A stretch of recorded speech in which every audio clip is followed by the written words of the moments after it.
ধন্যবাদ আমার সোশ্যাল মিডিয়ার বন্ধুদেরকে এবং যারা যারা আমার লাইভে দেখছেন এবং ভিডিও দেখছেন, অবশ্যই তাদেরকে ধন্যবাদ জানাচ্ছি।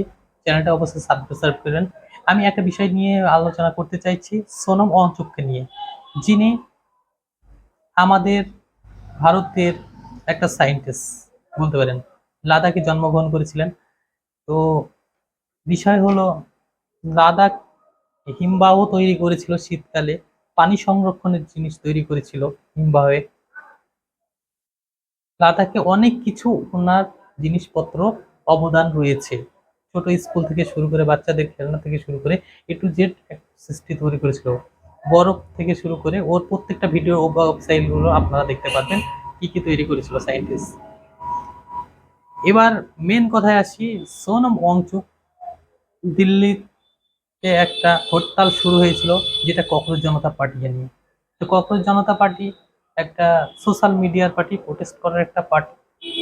তো এই পার্টিটার মেন উদ্দেশ্য হচ্ছে নিট পরীক্ষার যে কোশ্চিন পেপার ফাঁস হওয়ার মেন উদ্দেশ্য, ধর্মেন্দ্র প্রধানকে রেজিগনেশন দিতে হবে, ইস্তফা দিতে হবে, সেই নিয়ে ঝড় তুলেছিল। এবার লাদাখের যিনি সোনম ওয়াংচুক, তিনিও এই কথাটা শুনে তিনি আর ঘরে বসে থাকেন। তিনি শুরু করেছেন অভিজিৎকে ফোন করে তার ডিরেক্টলি কমিউনিকেশন করার চেষ্টা করেছিল এবং তার সঙ্গে একজোট হয়ে তিনি দিল্লির যন্ত্র মন্ত্রের আন্দোলনে ঝুঁকে পড়ে লেগেছিলেন। তো একটা জিনিস চিন্তা করে মাথায় রাখবেন, সোনম ওয়াংচুক একজন বিখ্যাত একজন সায়েন্টিস্ট, শিক্ষাবিদ। তিনি ভারতে এসে আমাদের ভারতে দিল্লি যন্ত্র মন্ত্রে 21 দিন 22 দিন অনশন করার পর তিনি কোথায় উধাও হয়ে নিয়ে চলে গেল সরকার? কোথায় আছে তিনি? কি কি নিয়ে আছে তিনি? ভালো আছে না খারাপ আছে, না তাকে কি তিনি বেঁচে আছেন না মারা গেছেন? কিন্তু সোশ্যাল মিডিয়ায় আমরা দেখতে পাচ্ছি না। প্রশ্ন হলো এটা। उड़ती पतंग सा था वो, कहाँ गया उसे ढूंढूं, हमको तो। আমার বক্তব্য হলো, যত তাড়াতাড়ি হোক সোনম ওয়াংচুক যেখানে থাকুক, ওনার বাঁচাটা অত্যন্ত প্রয়োজন আমাদের কাছে। ঝড় তুফান এখনো চলছে দিল্লির যন্ত্র মন্ত্রে, কিন্তু এটা নিয়ে অনেক আর্টিস্টরা রয়েছেন, অভিনেতারা রয়েছেন, এগুলোর প্রতিবাদ কিন্তু ঝড় তুলছেন না। অনেক ফেমাস লোক রয়েছে। আমির খান, যিনি সোনম ওয়াংচুক কুসুম অঙ্গড়ু নিয়ে একটা 3 ইডিয়টস সিনেমা করেছিলেন, সেই সিনেমাটা নাকি সোনম ওয়াংচুকের উদ্দেশ্য নিয়ে করেন, সেটা বলেনি আমির খান। সে নিয়ে একটা তুমুল ঝড় উঠেছে। তো আমরা সেটা নিয়ে বিস্তারিত আলোচনা করব। তো সোনম ওয়াংচুক কোথায় গেল, কোথায় কি হলো, সেসব নিয়ে আলোচনা ডিসকাশন করব। তো সোশ্যালি ভাবে আমরা বলতে চাইছি যে এই ভিডিওটা আমার যে বক্তব্য, যে ভিডিওটা করছি সেগুলো লাইভ শেয়ার করবেন। তো সোনম ওয়াংচুক একজন বিখ্যাত আমাদের শিক্ষাবিদ। তিনি কোথায় আছে আমাদেরকে জানতে হবে, প্রয়োজনটা বুঝতে হবে, দেখতে হবে তিনি কোথায় আছে। তো যন্ত্রমন্ত্র এখনো পর্যন্ত সোনম ওয়াংচুককে তুলে নিয়ে যাওয়ার পরে কিন্তু হরতাল আরো বেশি বেড়ে গেছে, প্রচন্ড ভাবে বাড়ছে।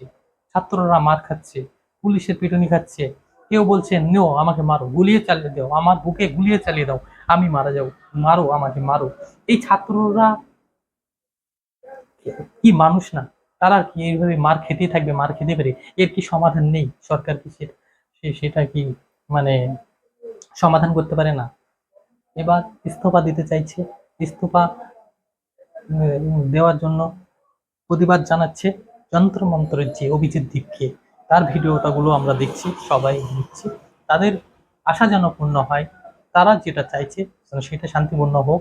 আমি সিনেমাদের আর্টিস্টদের সঙ্গে কথা বলবো বলছি, তাদেরকে অনুরোধ করছি যেন ছাত্রদেরকে নিয়ে একটু ভালো করে প্রোটেস্ট করুক। এবার যারা মিডিয়া রয়েছেন, মিডিয়াদেরকে অন করছে, তাদেরও একটা মনুষ্যত্ব মনোবলয় রয়েছে। আপনারা দেখছেন আপনার ঘরে ছেলে আছে, তাদের ভবিষ্যতের কথা একটু চিন্তা করে দেখুন। আমি মিডিয়ার বাসীদেরকে বলছি, তাদের চিন্তা ভাবনাটা একটু লক্ষ্য করে দেখুন। তার ভবিষ্যতের জন্য, উজ্জ্বল করার জন্য আজকে ছাত্ররা লড়াই করছে দিল্লির যন্ত্র মন্ত্রে। আপনারা এই ভিডিওটাকে, যত ঝামেলা হচ্ছে যন্ত্র মন্ত্রে, আন্দোলন শুরু হচ্ছে, এই ভিডিওটাকে সব জায়গায় আপনারা ছড়িয়ে দিন। আমার কথা হলো এটা, প্রত্যেকটা মিডিয়া, প্রত্যেকটা ছোট নিউজ থেকে বড় নিউজ থেকে একটু জেড জায়গায় ছড়িয়ে দিন। যতগুলো আমাদের মিডিয়া আছে, আমি মিডিয়াদেরকে সম্মান করি, মিডিয়াদেরকে অত্যন্ত ভালোবাসি। তাই সোনম ওয়াংচুককে নিয়ে আমার মেন উদ্দেশ্য হলো সোনম ওয়াংচুক রয়েছে কোথায়, সেই বিষয়টা নিয়ে আমাদের মাতামাতি। তো কেন সোনম ওয়াংচুককে কেনই বা নিয়ে গেল, কোন পজিশনে রয়েছে, কোন কি হালতে রয়েছে, আমরা সেটা জানতে পেরেছি। নমস্কার, ভালো থাকবেন।